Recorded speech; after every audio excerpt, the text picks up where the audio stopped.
Hello and welcome to lecture 23 of the physical geography for APSC prelims crash course। ठीक है, already हमने 22 lecture आपका physical geography का कर लिया, जहाँ पे हमने जियोमॉर्फोलॉजी डिस्कस किया। अभी हम क्लाइमेटोलॉजी डिस्कस कर रहे हैं। ठीक है, तो ये प्रीलिम्स का क्रैश कोर्स का क्लास है, तो लेट्स स्टार्ट। तो आज हम डिस्कस करेंगे ह्यूमिडिटी, कंडेंसेशन एंड प्रेसिपिटेशन। तो ह्यूमिडिटी क्या होता है? देखो, ये रूम के अंदर मैं हूँ, तो उसमें क्या है, आपका जो वाटर वेपर है, इधर रूम में वाटर वेपर है। अभी तो मेरे को दिखाई नहीं दे रहा है क्योंकि हमारा आंखें इतना पावरफुल नहीं कि वाटर वेपर को दिखा। अगर मैं फ्रिज से एक ठंडा पानी बोतल यहाँ पे लेके आऊँ, तो पानी बोतल के साइड में ऐसे वाटर ड्रॉपलेट बैठेगा। तो वो क्या है, एक्चुअली हमें लगता है कि वो पानी का बोतल से बाहर निकल के आया, नहीं, ये रूम में जो वाटर वेपर था ना, वो कंडेंस हो गया, वो गैस फॉर्म में था, आके इधर लिक्विड हो गया, तो वो वाटर वेपर है। ठीक है, तो उसका और एक एग्जाम्पल है आपका ह्यूमिडिटी का। आजकल आईपीएल मैच चल रहा है, तो आईपीएल मैच में क्या होता है, बोला जाता है कि ह्यूमिडिटी ड्यू फैक्टर एक इंपॉर्टेंट होता है। तो हम थोड़ा बाद में मैं ड्यू फैक्टर को समझाऊंगा। ठीक है, तो ह्यूमिडिटी क्या होता है, water vapour present in the air is known as humidity. तो इस रूम का एयर में जो वाटर वेपर होगा उसी को ही ह्यूमिडिटी बोला जाता है। ठीक है, तो एब्सोल्यूट ह्यूमिडिटी क्या किसको बोला जाता है? तो ह्यूमिडिटी में भी टाइप आता है, जैसे एब्सोल्यूट ह्यूमिडिटी, तो it is in the weight of water vapour per unit volume of moisture. तो पर यूनिट वॉल्यूम, मान के चलिए ये यूनिट वॉल्यूम मॉइस्चर में कितना एयर रहेगा, उसी को बोला जाता है एब्सोल्यूट ह्यूमिडिटी।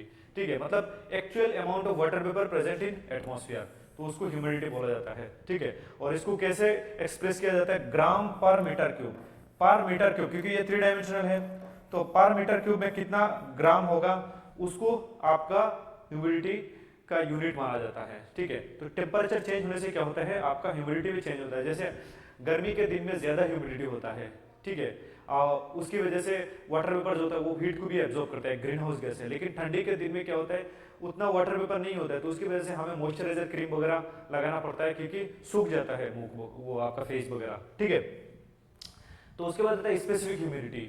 तो स्पेसिफिक ह्यूमिडिटी किसको बोला जाता है? It is the weight of water vapour per unit weight of dry air. तो पर यूनिट ड्राई एयर में कितना वाटर वेपर रहेगा, तो उसको स्पेसिफिक ह्यूमिडिटी बोला जाता है। उसके बाद आता है रिलेटिव ह्यूमिडिटी। मान के चलिए ये एक रूम है, ठीक है, यहाँ पे मैं अपना एयर कंडीशन के द्वारा इसको क्या कर रहा हूँ, टेम्परेचर कम कर रहा हूँ, 24 डिग्री कर दिया। ठीक है, कोई एक रूम है जहाँ पे आपका टेम्परेचर क्या है, 29 डिग्री है, तो कहाँ में ज्यादा वाटर वेपर रहेगा, यहाँ में ज्यादा वाटर वेपर रहेगा एज कम्पेयर टू हियर। तो ये रिलेटिव ह्यूमिडिटी है। यहाँ पे 90% ह्यूमिडिटी है, मतलब बहुत ज्यादा वाटर वेपर है, यहाँ पे कम है, तो उसको रिलेटिव ह्यूमिडिटी बोला जाता है। ठीक है, proportion of actual water vapour present in the air to its water vapour carrying capacity. इसमें कितना आपको वाटर वेपर आ सकता है, देखो इसका एक लिमिट होता है।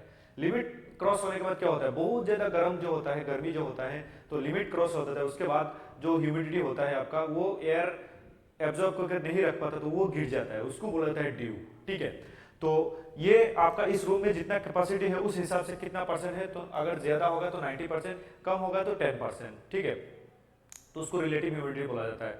तो सैचुरेटेड एयर पार्शल कब होता है? 100%, जब रिलेटिव ह्यूमिडिटी आपका the air is full moisture carrying capacity and no further moisture addition is possible. ठीक है, तो अभी हम देखेंगे उसके बाद ड्यू फैक्टर। तो ड्यू फैक्टर क्या होता है? तो आप लोग क्रिकेट मैच अगर देखते हो तो ये स्टेडियम होता है, ठीक है, इधर लोग बैठते हैं, बीच में क्या होता है, क्रीज वगैरह होता है।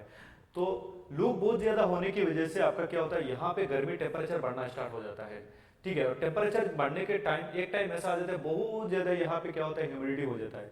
तो उसकी वजह से एक टाइम ऐसा आता है, आपका एयर, आपका जो वाटर वेपर है उसको कैरी नहीं कर सकता, वो नीचे गिर जाता है, क्रीज में गिर जाता है। तो आप लोग कैसे, मतलब कमेंटेटर लोग कैसे समझते हैं कि ड्यू ड्यू हो गया? तो वो लोग जो एक कैमरा कैरिंग करने का एक छोटा सा व्हीकल होता है, उसका टायर में देखते हैं कि वो पानी लग रहा है।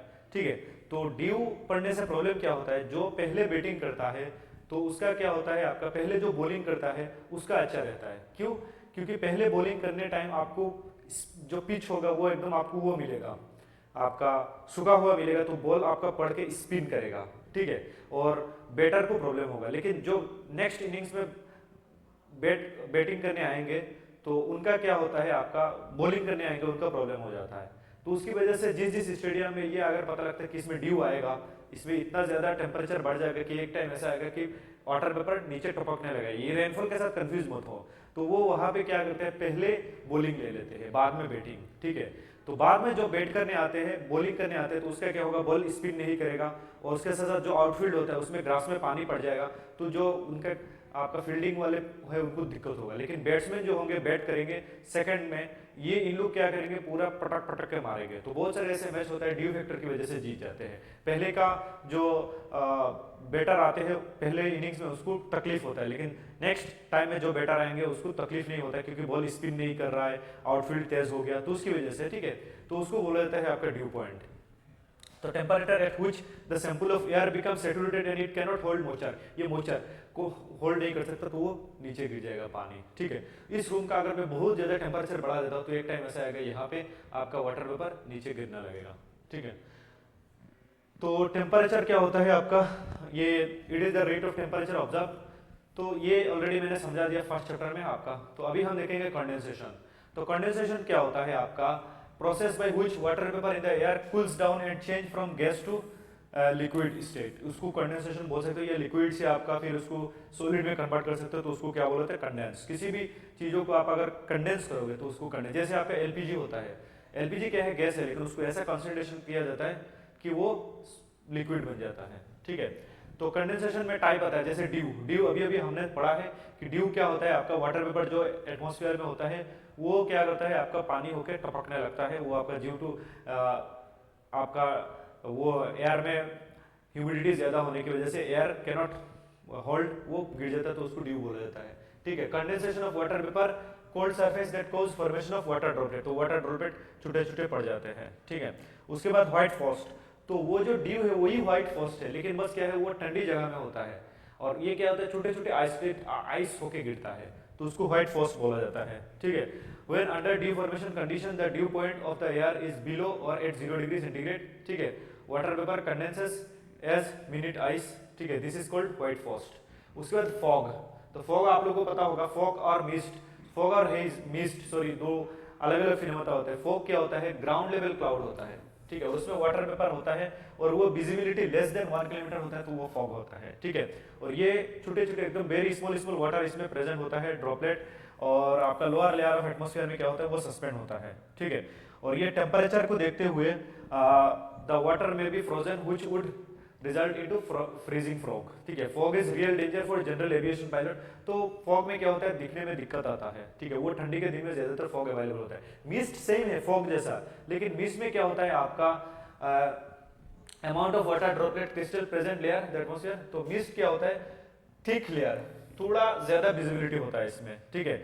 और fog are drier than mist, mist क्या होता है, मिस्ट ज्यादातर वाटर बॉडी के ऊपर देखने को मिलता है, तो ये एकदम आपको उसको डिफरेंसेस पकड़ना बहुत मुश्किल होता है, ठीक है। तो it contain more moisture than fog, इसमें ज्यादा पानी होता है क्योंकि वाटर बॉडी के ऊपर होता है। और यहाँ पे उतना ज्यादा डेंजर नहीं क्योंकि उसमें फॉग में क्या होता है 1 किलोमीटर से कम देख सकते हो, लेकिन यहाँ पे 1 किलोमीटर से लेकर 5 किलोमीटर तक आप देख सकते हो, तो मोर डेंजरस इज फॉग, ठीक है। और आपका mist are frequent over mountain, ये माउंटेन वाटर बॉडी के ऊपर ज्यादातर आपको देखने को मिलता है। उसके बाद आता है हेज, तो हेज क्या बोलते हैं, ये स्मोक जो धुआं आपका उधर से निकलता है गाड़ी व्हीकल से, वेहिकुलर, उसके साथ बीओसी, उसके साथ साथ आपका इंडस्ट्री से, तो उसको क्या बोला जाता है हेज बोला जाता है, ठीक है। तो ये हेज क्या होता है आपका, particulate can be dust, sand, grain, pollen, chemical pollution, ये सबको हेज बोला जाता है, स्मोक सराउंडिंग द सिटी, ठीक है। और ये आपका नेकेड आई से नहीं देख सकते। फिर स्मोक क्या होता है, तो फॉग प्लस स्मोक मतलब हेज मिलके ये क्या बन जाता है, स्मोक बन जाते हैं, ठीक है। ये पूरा स्मोक जो होता है तो एकदम विजिबिलिटी लो, जैसे वाटर ड्रॉपलेट के फॉग होता है और उसके अंदर ये डस्ट पार्टिकल वगैरह आपका केमिकल वगैरह आ जाते हैं, तो ये पूरा क्या कर देता है एकदम आपका खतरनाक हो जाता है। दिल्ली में बहुत ज्यादा होता है, ठीक है, तो इसको स्मोक बोला जाता है। तो स्मोक में दो होता है, एक होता है सल्फरस स्मोक जिसको लंडन स्मोक बोला जाता है, एक होता है आपका लॉस एंजलिस स्मोक, ठीक है। जो आपका तो सल्फर स्मोक आपका सल्फर की वजह से होता है, ज्यादातर सल्फर ऑक्साइड कहाँ से निकलता है, burning of fossil fuel like coal, तो इंडस्ट्री में ज्यादातर कोल बर्निंग होता है, तो कोल से SO2 निकलता है, तो SO2 जहां निकलेगा ज्यादा वहां फॉग के साथ मिलके वो सल्फरस स्मोक का फॉर्मेशन करेगा, ठीक है। और आपका उसके बाद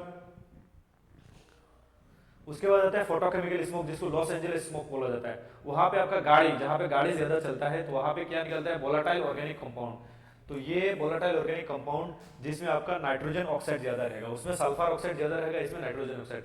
देखो ये आपका क्रैश कोर्स है, कुछ लोग ये आपको फाउंडेशन कोर्स के तरफ समझ रहे थे, तो हमें जस्ट यहाँ पे वो करना है, जो हमारा इंपॉर्टेंट पॉइंट है उसको बस ट्रिगर करना है, ठीक है। ऐसा नहीं कि पूरे एकदम डिटेल में जाना है। तो यहाँ पे नाइट्रोजन ऑक्साइड की वजह से क्या होता है, ये नाइट्रोजन ऑक्साइड याद रखना है, और लॉस एंजलिस किसका फॉग है, फोटोकेमिकल स्मोक है, तो उसको बस याद रखना है, ठीक है। तो वोलेटाइल ऑर्गेनिक कंपाउंड गाड़ी से निकलता है, तो गाड़ी दिल्ली में ज्यादातर ये वाला फॉग देखने को मिलता है, फोटोकेमिकल स्मोक, ठीक है। तो सबसे ज्यादा विजिबिलिटी किसका है, मिस्ट का, उसके बाद हेज का, उसके बाद फॉग का, उसके बाद आपका स्मोक का। स्मोक में तो एकदम दिखाई नहीं देता है, ठीक है। और ये नाइट्रोजन ऑक्साइड के पोल्यूशन की वजह से ये होता है आपका, ठीक है। तो यहाँ पे जाके ये कंप्लीट होता है। नेक्स्ट क्लास में हम लोग और एक टॉपिक के साथ आएंगे। ये क्यूआर कोड स्कैन करके आप पीडीएफ को डाउनलोड कर सकते हैं। Thank you everyone.